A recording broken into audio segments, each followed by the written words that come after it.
हाँ जी वकील साहब, किन्ने साल हो गए? कदों मिलणगे पैसे?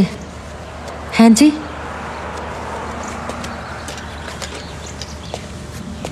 अच्छा, कदों दी है जी तरीक?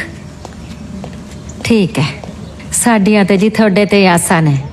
होर घर परिवार सब ठीक है? हेलो एला पुत, हो गई मेरी वकील नाल गल, कहंदा छेती ही मिल जाणगे पैसे। छेती छेती करदे नूं 15 साल हो गए बेबे, गल्लां ही ने, कुछ नहीं होना। होना क्यों नहीं? आ चिट फंड वाले बाहर होके मारदे फिरदे आ, कहंदे पैसे ले लो। वो तो फड़ फड़ बंदे नूं पैसे दिंदे, मैं मही छुट गया। जा माता तू तो ले आ जाके। आ गया बगली मारा कौले कच के, मिल जाणगे पैसे। देखी मेरा बाबा आप ही कड्डूगा कोई हल। आहो बाबे ने दिती स्कीम के सुपने च आके जमा करा दे, हो जाणगे दुगने। सारा दिन किवें पुट्ठा बोलदा है, नाले तू मुंडे दी रोटी छड्ड, मैं तेरे लिए होर पाके लेके आउनी आ। हाँ पाड़े दी चोपड़ी होनी ज्यादी। ले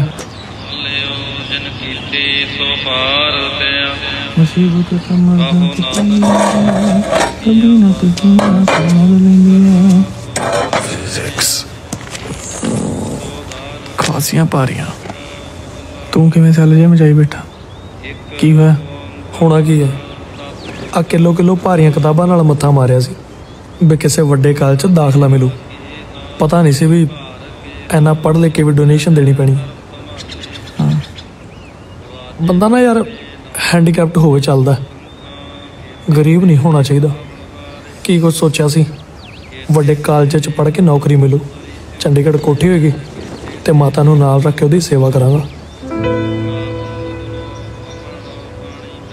बहुत दुख भोगे ने यार उन्हें। किन्ने पैसे लगने एडमिशन दे? 7-8 लाख लगू। मैं कर दूं, बस माता दी सेवा वाली गल पक्की रखी ते माता नूं कदी वजीफे च पैसे मिले सी।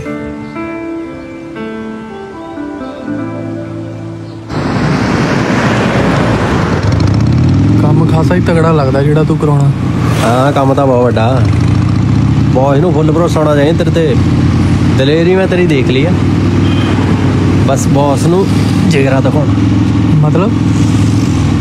मतलब कि ट्राई बॉल खेडनी पैनी है।